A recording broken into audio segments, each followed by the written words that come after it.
My channel. Hi friends, welcome back to my channel. This is Varun, and today I am going to explain you about the topic superposition theorem. Superposition theorem.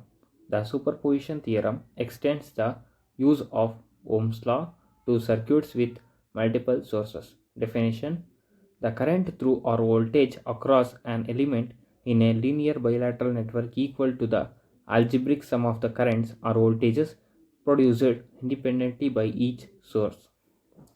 The superposition theorem is very helpful in determining the voltage across an element or current through a branch when the circuit contains multiple number of voltage or current sources.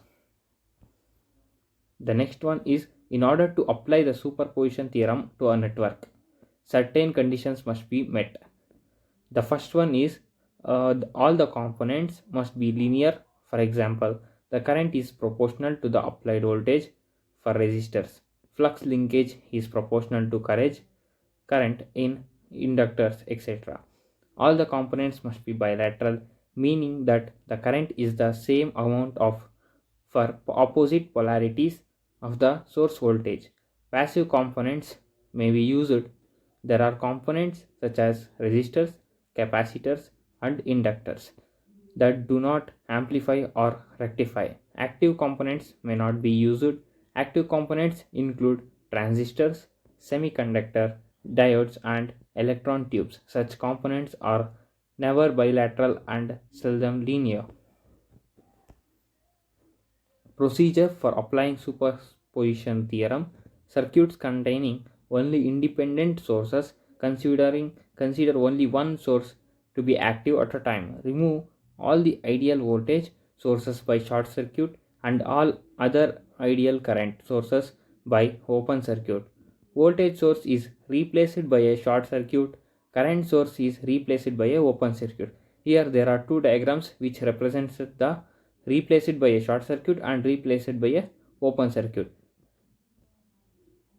Procedure for applying the superposition theorem: if there are practical sources, replace them by the combination of ideal source and an internal resistance as shown in figure. After that, short circuit the ideal voltage source and open circuit the ideal current source. Here there are the figures which can be show that R int and R input. Here is the capacitor and an voltage source. Procedure for applying superposition theorem: circuits containing independent as well as dependent sources, consider only one source to be active at a time.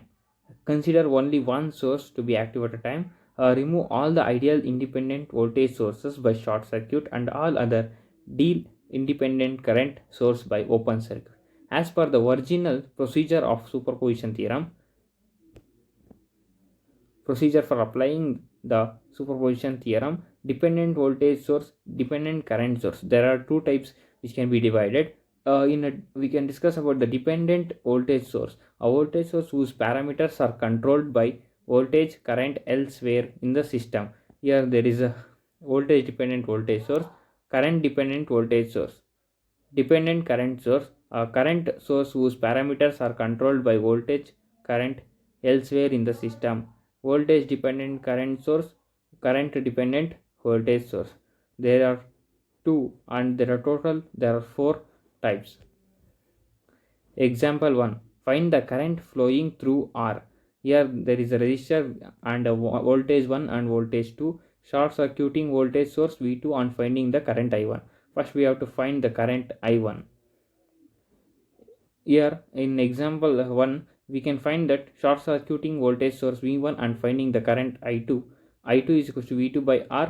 I is equal to I1 plus I2, which is equal to I1 V1 divided by R minus V2 divided by R. Here we can perform an equation like this. Example 2, here is a sum where the resistor R1 is 100 and R2 is 20. By simplifying it, we can get the required value of R is 106.7 ohms. IT is current is 0.141 ampere and IR3 is 0.094 ampere. And example to same as the previous one, we can do this one. Thank you. The conclusion of superposition theorem states that in linear and bilateral network where more than one source is present, the present response across any element in the circuit is the sum of the response obtained from each source considering separately. In constant, all other sources are replaced by their internal resistance. Let us know more about the superposition theorem, solid examples and limitations. Here are the questions: what is superposition theorem, what to apply, and in many more. To calculate the individual contribution of each source in a circuit, the other source must be replaced or removed without affecting the final result. We have already learned how to apply the superposition theorem. Superposition theorem solved examples. Example here. See, find the current flowing through 20 ohm using the superposition theorem. So there is a current flowing 20 ohm in the superposition theorem. To find out it, we are converting the circuit into like this. The next step is to calculate the voltage source and current source. In the last step of the circuit, we are going to calculate the superposition theorem by using voltage and current source like this, and we are finding the last value, the current flowing through the resistor is 2 ohm amperes. Thank you.